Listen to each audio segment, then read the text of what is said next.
Assalamualaikum warahmatullahi wabarakatuh. Bismillahirrahmanirrahim. Innal hamdalillah wassalatu wassalamu ala Rasulillah wa ala alihi wa ashabihi wa mawala wala hawla wala quwwata illa billah wa man ittaba'a huda ila yaumil qiyamah amma ba'du. Fa inna asdaqal hadithi kitabullah wa khairal huda Muhammadin sallallahu alaihi wasallam wa syarrul umuri muhdatsatuha fa inna kulla muhdatsatin bid'ah wa kulla bid'atin dhalalah wa kulla dhalalatin finnar.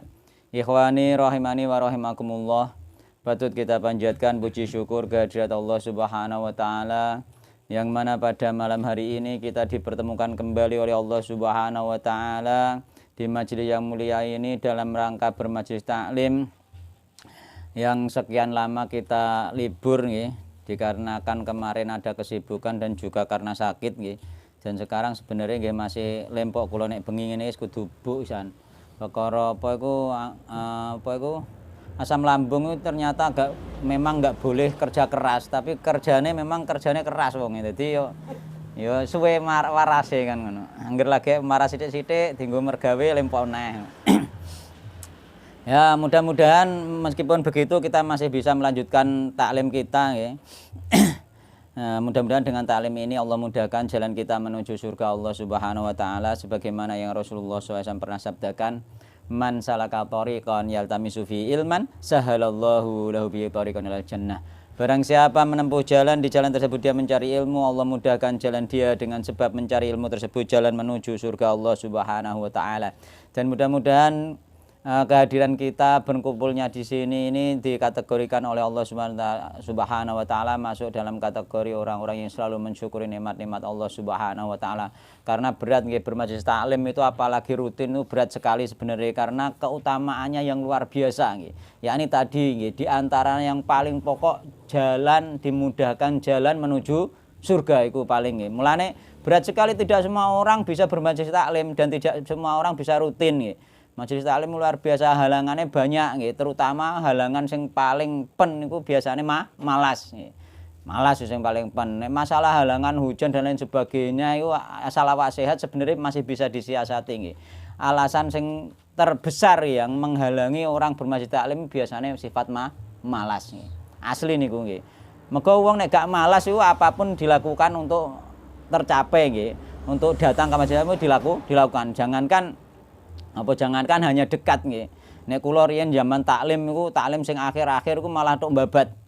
Ora nengke ora temune tuban, perkara ustate ngalehne omahe wae, akhire awake dhewe taklim budal mara tok kono meskipun gak tahan lama tapi tetep nek jauh tetep datang nggih. Sampai kembabat malah. Sampai kembabat nek tok tuban hal yang biasa kula setiap seminggu, tidak hanya sekali dulu malahan sampai tuban itu. Jadi sebenarnya tinggal memerangi sifat malas itu yang paling penting ya. Ini pengen istiqomah, maka faedah majelis taklim itu sangat luar biasa nggih. Karena rahmat turun di majelis taklim sebagaimana hadis-hadis Rasulullah sallallahu alaihi wasallam. Rahmat itu apa? Rahmat itu kita dirahmati Allah, berarti apa itu dikehendaki baik oleh Allah nggih. Iradatul khairi li ahlihi nggih. Jadi Allah menghendaki kebaikan untuk ahli ini, yakni orang yang dikehendaki mendapatkan rahmat Allah Subhanahu wa taala. Kemarin kita masih membahas masalah bersuci di kulit binatang yang bersifat yang diambil dari bangkai. Masalah kulit binatang bangkai kemarin belum selesai. Jadi nek belum selesai nanti timbul salah paham. Belum selesai kemarin nggih. Terutama sing genane melok utawa sing wis mbuka rekamane nek iso iki lanjutane, karena apa? Jika tidak nanti salah paham nggih tentang masalah kulit nggih. Kulit yang kemarin tak jelaskan bahwasanya semua kulit itu bisa suci nggih, kecuali kulit anjing sama celeng nggih. Sama celeng nggih. Dan bahkan untuk binatang buas itu tetap suci sebenarnya nggih.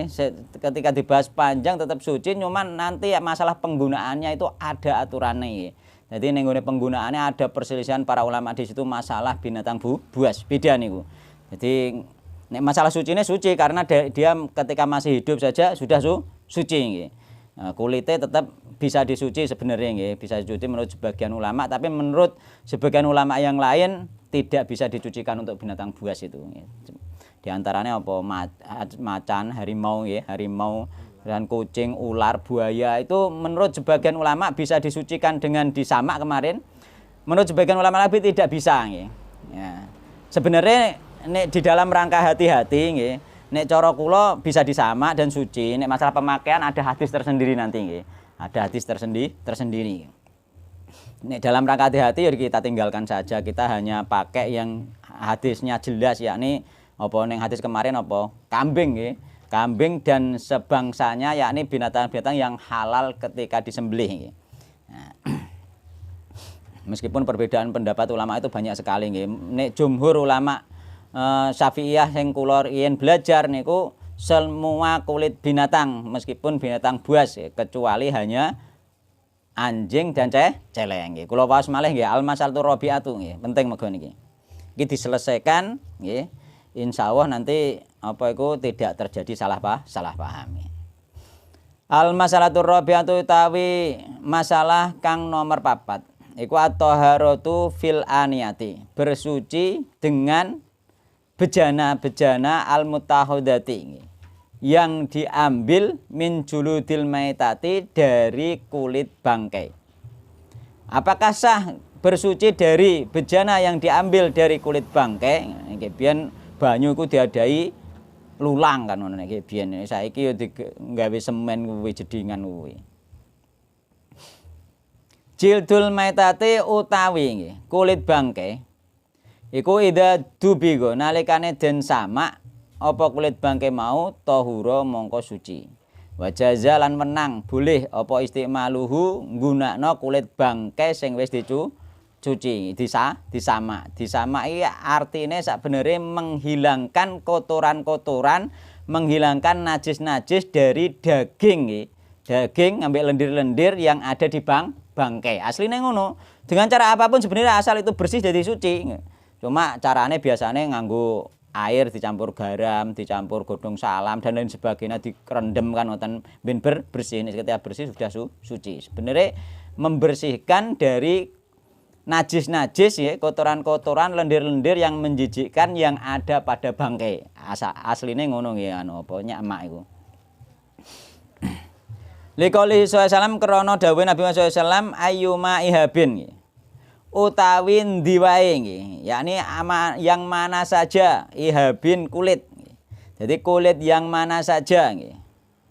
Jadi ayyuma ihabin kulit yang mana saja berarti kulit apa wae. Mana hadis iki.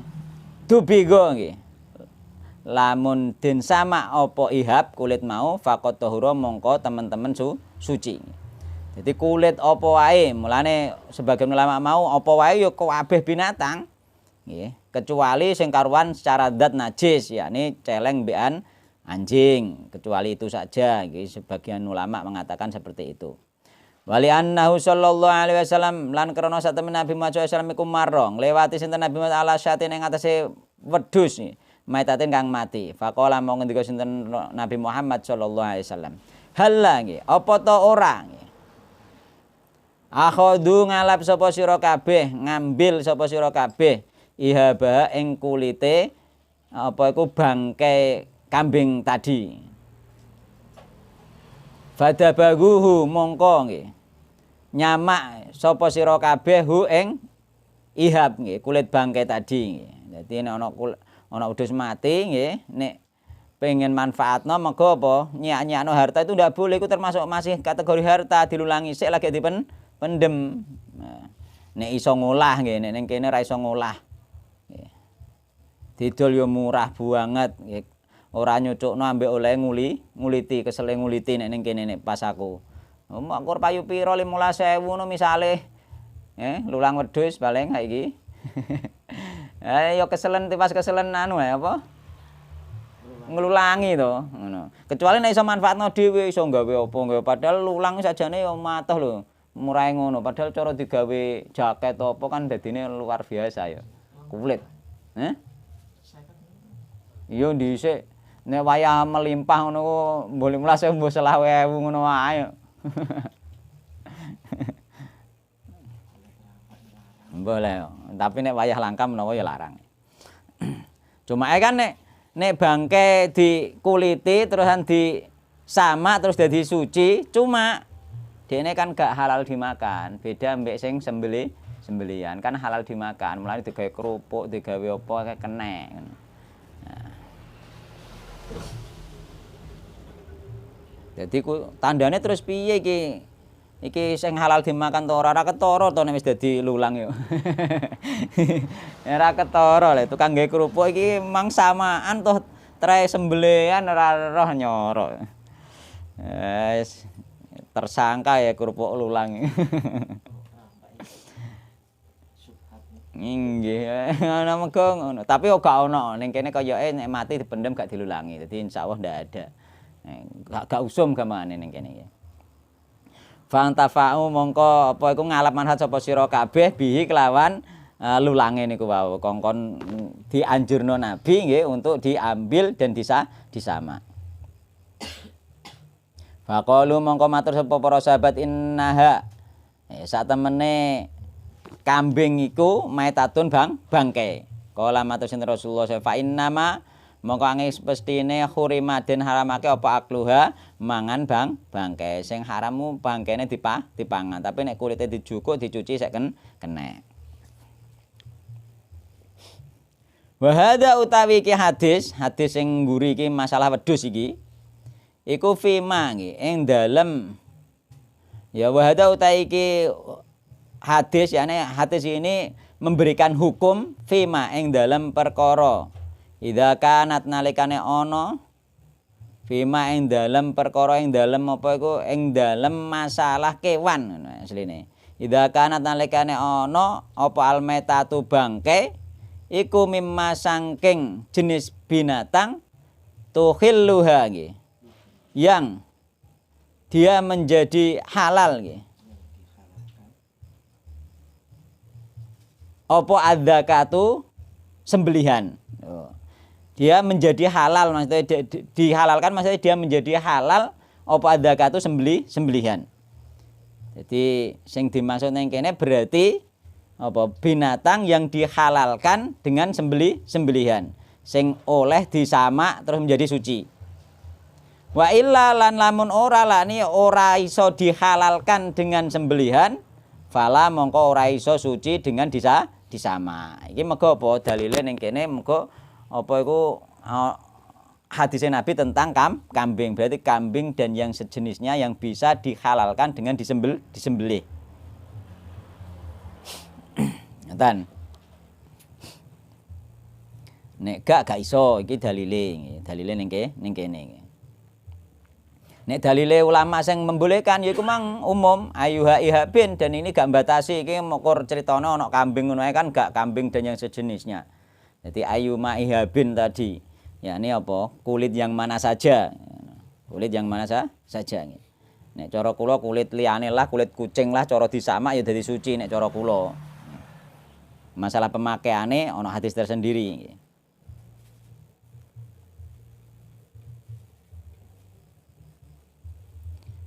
Amma sya'ruha anapun utawi bulune binatang bahwa mongko iku utawi bulune binatang iku tahirun suci. Bulu binatang suci. Mulane termasuk sapa Ibnu Taimiyah kemarin niku apa bulu anjing suci. Monggo bulu iku spesial. Jadi bulu binatang itu suci. Meskipun hanya Ibnu Taimiyah saja ulama kabeh ngarani tetep najis. Mengko secara zat anjing wis najis.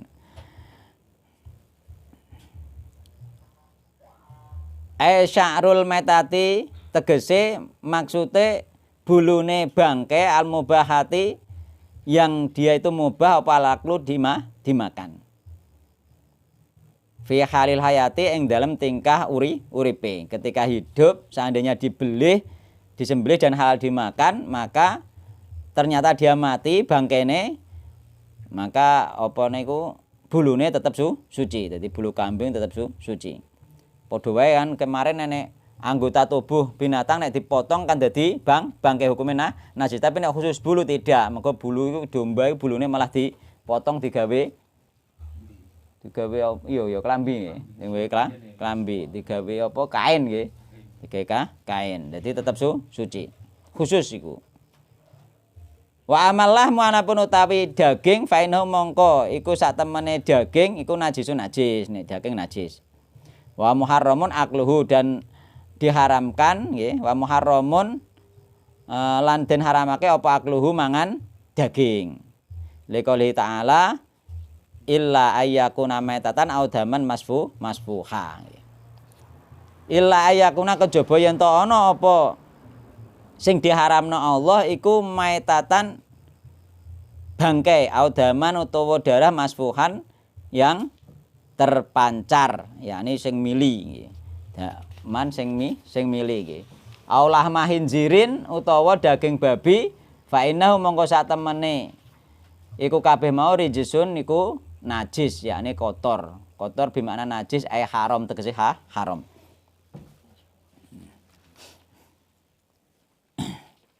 Ini dagingnya najis nggih. Tapi nek kulite iso disuci. Penak kan? Kulite iso dicuci. Ya, sajane iso manfaatno kulit ngono ning kene kulit murah-murah asline kok ya.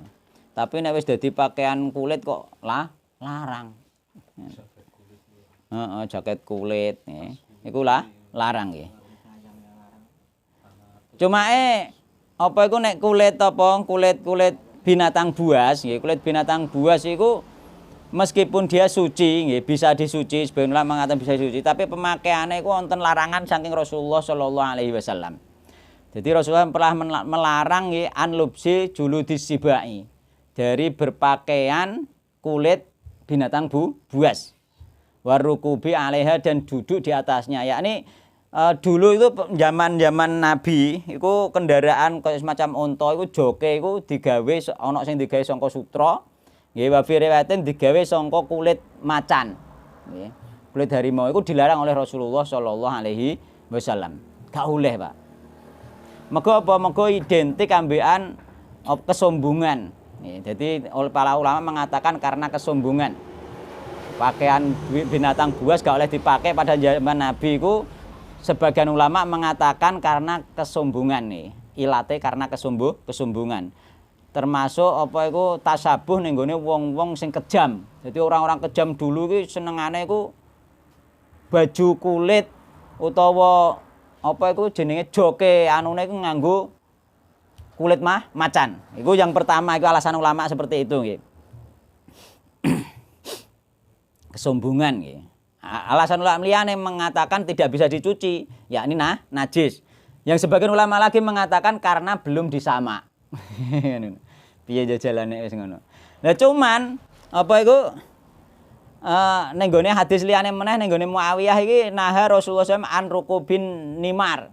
Khusus juga sekedar binatang buas, yakni ya Rasulullah melarang duduk di atas jok dari kulit harimau. Enggak boleh. Ya iki keterangannya tak golek murah-marah iku aku ketemune perkara ning pengalaman. Pengalaman nggih. Pengalaman ning ngene pengalaman. Mergo ana hadisna iku latas habul malaikatu. Malaikat tidak menyertai rufqatan. Apa iku?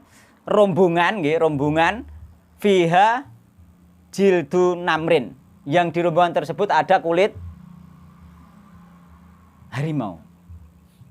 Piye ya Jal? Hadisnya riwayat Abu Dawud nih.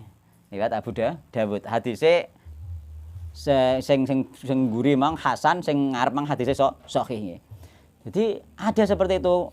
Kula ngantek maca referensi iku ulama mokor alasane mereka iku ulama iku nerangno iku apa? Iku mau karena kesombongan tasabuh ning gone wong kejam, orang kejam nggih. Karena kesombongan tasabuh ning gone wong kejam. Nah, tasabuh ning gone wong-wong kafir, wong jahat biyen senengane nganggo kulit macan. Nggih, tasabuh nggih. Tapi ternyata nek menurut pengalaman kula niku tidak hanya itu alasannya, Pak. Iku pengalaman kula niki, ilmu dari kula pribadi. Nggih. Kulit macan iku nek ning gone keyakinane wong-wong jahiliyah, yakni wong-wong sing duwe keyakinan tentang jimat-jimat, nggih. Duwe keyakinan tentang jimat-jimat, kulit macan itu spesial, Pak. Dene nganggone mulane ning kono ana unsur kesombongan bener. Jadi kulit macan itu dia nganggo kulit macan niku diyakini kulit macan nek mati tuwa, mati karepe dhewe gak dipateni, iku dia mempunyai khodam. Ya, duwe khodam mau digawe rompi iso dadi rompi Antakusuma tanpa dirajai, tanpa disama. Tanpa diasmai. Iku macan, Pak. Jadi wis ana khodame tersendiri. Jadi orang-orang jahiliyah, nah kemungkinan yang ada di Indonesia loh nggih niku kula, pengalamannya kula kan yang ada di Indonesia. Kemungkinan iki tak bawa orang-orang jahiliyah zaman Nabi dulu juga meyakini seperti itu kemungkinane, ngoten lho nggih. Ada kesamaan. Yakni apa? Kulit macan itu orang-orang jahiliyah Indonesia itu meyakini bahwa ada khodam di situ. Ketika mati dengan sendirinya tanpa diburu. Ketika diburu, dia bisa menjadi ada khodamnya dan bisa menjadi jimat nggih, penolak bala dan lain sebagainya, penarik rezeki nggih, penolak bala, terusan pengasihan kewibawaan, iku dan lain sebagainya nggih, karena macan kan wibawa itu atau menaklukkan musuh dengan membawa kulit macan itu. Ketika kulit macan dari hasil buruan, maka harus diasmai dulu atau dikei raja. Seperti itu. Nah, kemungkinannya seperti ini. Seandainya kita pakai kulit macan kok tidak boleh, itu sebenarnya tasabuh ning gone wong sirik asline kan ngono. Masuke nanti. Tapi ketika kulit macan itu makanya misalnya mungkin ya cara digawe pabrik jadi sepatu, jadi mungkin nggak apa-apa ngono lho. Kemungkinan nggak apa-apa. Sing sekirane tidak dijadikan jimat, kemungkinan nggak apa-apa. Cuma karena wis dadi keyakinane wong jahiliyah, nggih, sehingga itu berbahaya, sehingga dilarang oleh Rasulullah Shallallahu Alaihi Wasallam. Nek sebenarnya kalau nggak ada keyakinan mungkin sebenarnya ndak apa-apa, gitu.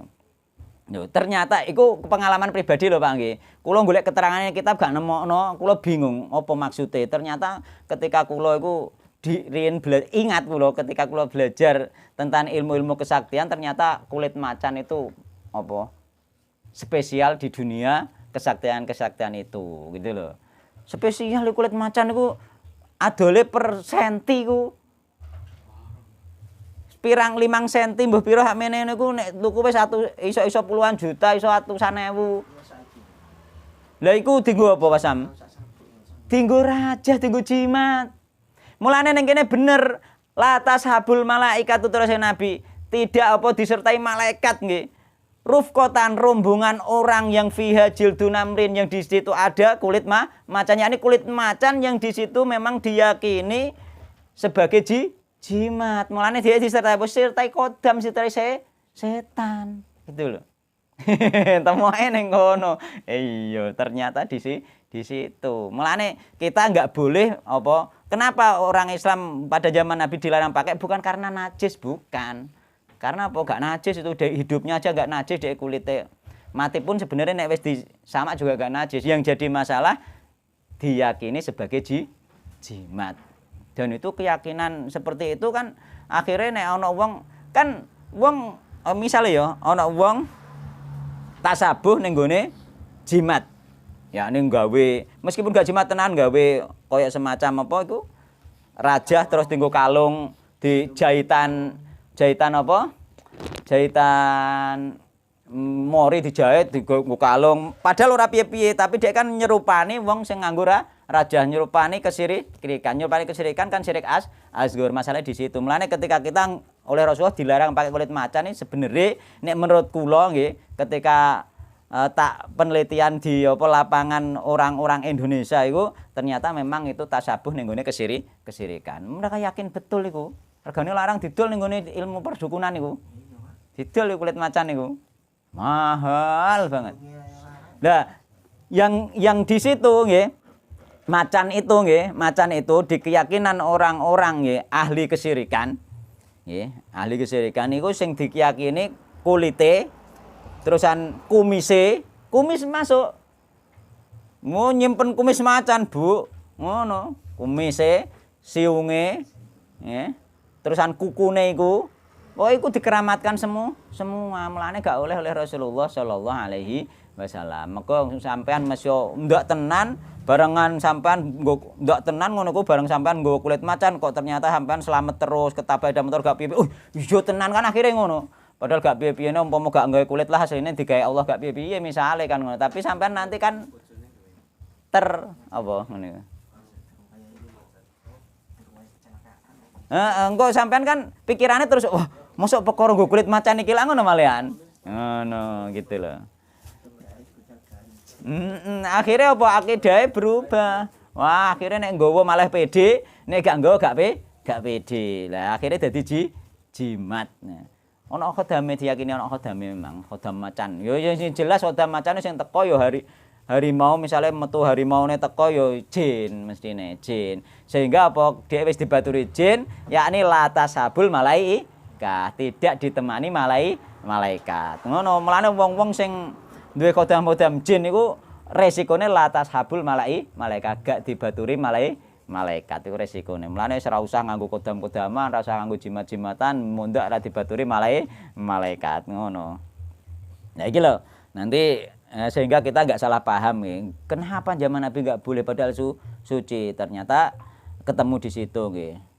Tidak hanya masalah kesombongan ya, tapi memang menimbulkan kesombongan karena mahal. Kan ulama menerangkan seperti itu ya. Karena mahalnya, karena langka kan kulit harimau sehingga langka dan belinya mahal kan nanti timbul kesombongan. Tapi ini kan nggak seperti itu. Enggak hanya itu, bukan hanya itu, mahal itu bukan karena langkane sebenarnya. Sak langka-langkane enggak sampai semahal itu. Semahal itu karena apa? Diyakini ada khodamnya, diyakini bisa menjadi jimat, apalagi mati dengan sendirinya, wah malah lebih mahal lagi. Tanpa diasmai wis sakti, koyok macan. Ini gelut terus kan ngono. Itu nggih.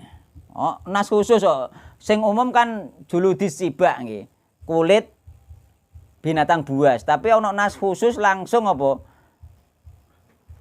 Juludin nimar nggih. Apa iku jenenge iku? Kulit harimau langsung khusus. Memang yang dipakai kulit harimau di Indonesia pun yang dipakai kulit harimau.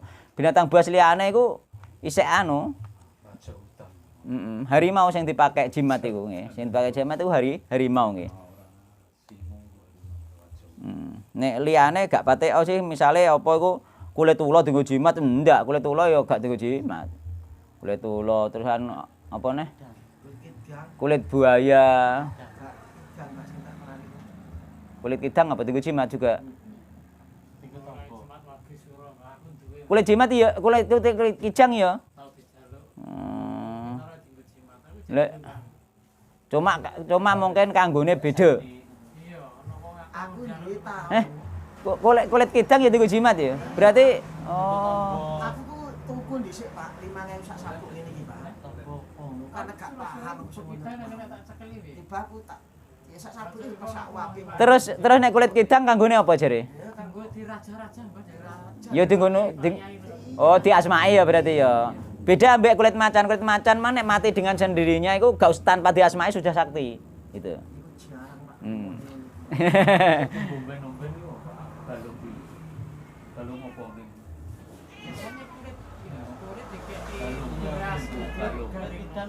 Kulit kidang lho Pak yo. Bomben apa balung Wallahu taala alam ya.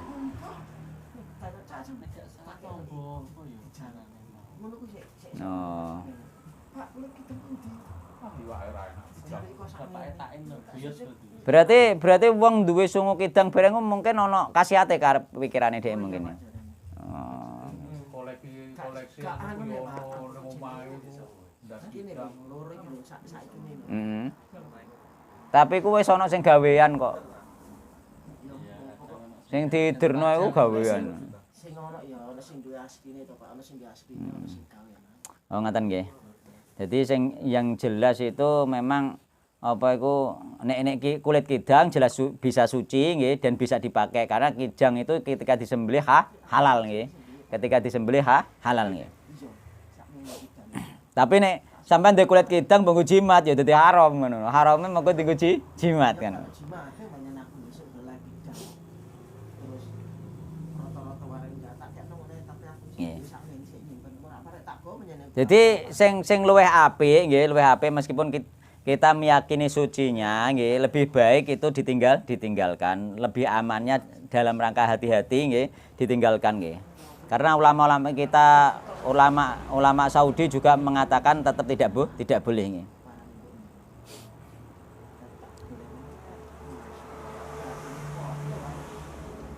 Lah itu pun dulu Muawiyah ketika menjabat itu dulu duwe kulit sibak, yakni kulit binatang buas. Nang omahe duwe simpenan kulit binatang buas bareng ngantek diloroi pada zamane. Bukankah apa iku kamu tahu nggih bahwa Rasulullah SAW melarang dari berpakaian kulit binatang buas nggih. Beliau mengatakan na'am ya. Aku deh, iya. Tapi dia duwe. Muawiyah duwe. Wallahu alam mbah karepe piye. Wong sing jadi masalah kan satu rombongan wae nek ana kulit macan malaikat pola tasabul malaikat gak gelem menyertai rombongan yang fiha jildun namrin, yang di rombongan tersebut ada kulit macan lah, apalagi disimpen di rumah kan ngono. Sama saja nanti malaikat tidak masuk rumah orang ya yang di situ ada kulit macan. Wallahu taala alam nggih. Mudah-mudahan kita enggak punya nggih.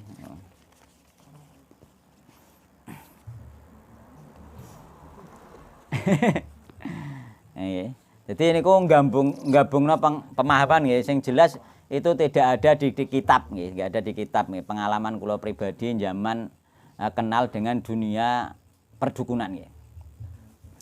Wayasulu nggih, lan terjadi yakni terhasilkan apa adabu nyamak nggih.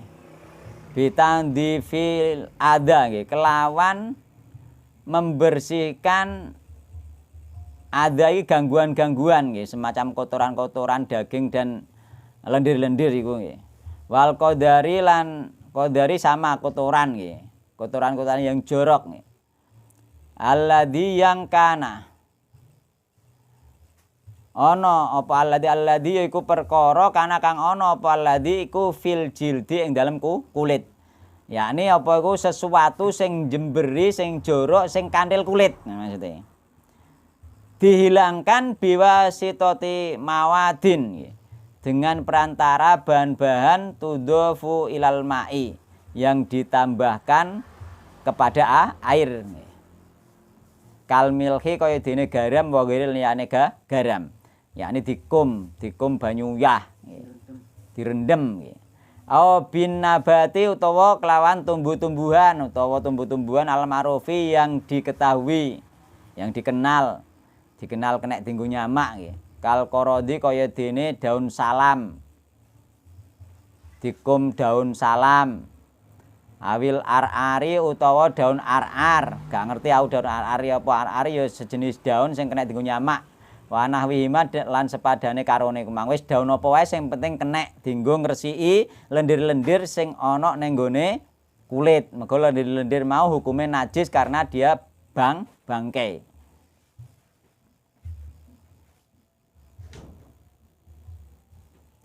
Wa amma ma la tuhilluhu lan anapun binatang yang dia itu tidak bisa dihalalkan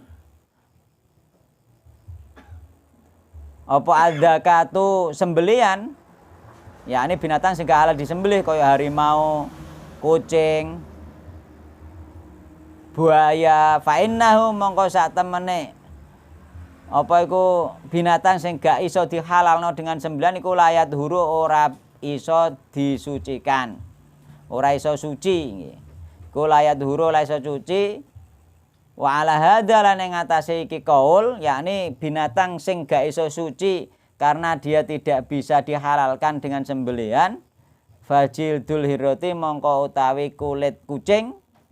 Wa maduna wa malan binatang apa wae duna kang saliyane kucing fil hilqati ing dalem bentuke, yakni sing semacam kucing. Iku layat huru ora suci, ora bisa suci bidabi kelawan den sama. Jadi gak iso suci menurut pendapat iki kaul iki. Nek cara kula anut sing suci, cuma masalah pemakaian ndelok kono mau nggih. Suci tetep suci nek kulite nek cara kula. Walau kana fi halil hayati tahiron.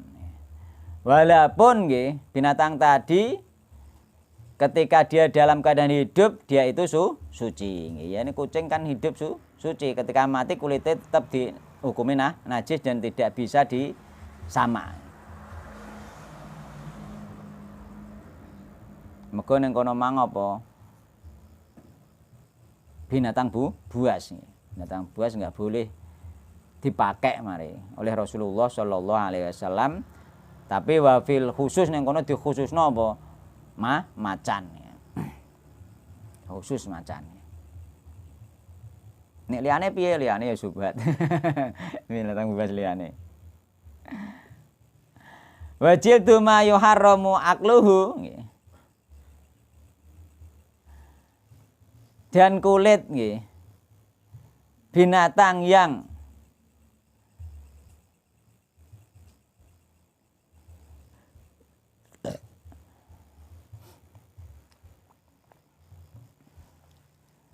diharamkan apa akluhu mangan binatang makan akluhu walau kana tahiron lan senajan ana apa ma yakni binatang mau tahiron suci fil hayati ing dalam urip fa innahu mongko sak temene binatang sing suci dalam keadaan urip mau yang dia diharamkan memakannya ketika apa itu diharamkan makannya nggih. Sik kok mbulet. Wajil tuma yuharramu akluhu walau kana tahiron fil hayati fa innahu la yadhuru bittibagi. Oh iki kesimpulan ta. Dan kulit binatang yang diharamkan untuk dimakan walau kana tahiron meskipun dia itu suci fil hayati ketika hidup fa innahu la yadhuru fa innahu maka sesungguhnya binatang yang diharamkan dimakan meskipun suci ketika hidup tadi iku layat huru ora bisa suci bitibagi kelawan din sama. Ya, contohnya ya sing haram-haram niku ula, boyo dan lain sebagainya iku gak iso sama. Tapi nek ning takrib nggih biyen iso kok nggih. Iso. Mulane kula anut sing iso, adapun pemakaian khusus nggih binatang buas semacam apa mau? Mungkin buaya, enggak sing ning hadis gak buaya masalahnya. Sing ning hadis apa? Macan nggih, harimau, maka itu tidak boleh dipakai nggih. Karena tasabuh ning gone wong-wong kafir, wong-wong sing galak. Dan juga karena tasabuh ning gone kesirikan. Iku tambahan kula nggih, tasabuh ning gone kesirikan. Muga kula golek ning kitabe gak nemokno kok keterangane iki biyen zaman ngaji. Nek tasabuh kesirikan muga wis nyoto kabeh wong ngerti nek wong Jawa terutama Indonesia nggih. Wal khulasatu utawi kesimpulane iku anna kullu hayawanin satemene saben-saben kewan mata kang mati wa huwa hale utawi kewan sing mati iku min makulil lahmi saking kewan sing iso dipangan daginge. Fa inna jildahu mongko satemene kulite kewan sing kena dipangan daginge ku yadhuru bisa suci bidibagi kelan den sama. Ya ngono kesimpulane ngono, kabeh sing iso dipangan nggih maka bisa suci dengan disama. Wa kullu hayawanin lan saben-saben binatang mata kang mati walaisa hale ora ana apa binatang sing mati iku mau min makulil lahmi saking binatang sing halal dimakan daginge. Fa inna jildahu mongko satemene kulite nggih. Binatang sing mati mau ora kenek dipangan daging mau iku layat huru ora iso suci, ora iso menjadi suci nggih bitibagi kelawan den sama maka tidak bisa suci dengan disama. Jadi nek kita pikir mengambil jalan dalam rangka hati-hati sehingga memutuskan bahwa semuanya itu tidak bisa suci dengan sama binatang yang tidak halal dimakan. Ini pendapat sebagian ulama. Nek cara kula bisa nggih, semuanya bisa suci, hanya saja tadi macan harimau kita tidak boleh memakainya karena kesombongan, karena tasabuh ning gone wong-wong sing apa iku kejam, dan juga karena tasabuh ning gone orang-orang kesirikan. Nggih wallahu taala alam samonten mawon kersane saged istirahat nggih. Wallahu ta'ala alam. Subhanakallahumma bihamdika asyhadu an la ilaha illa anta astaghfiruka wa atubu ilaik. Assalamualaikum warahmatullahi wabarakatuh.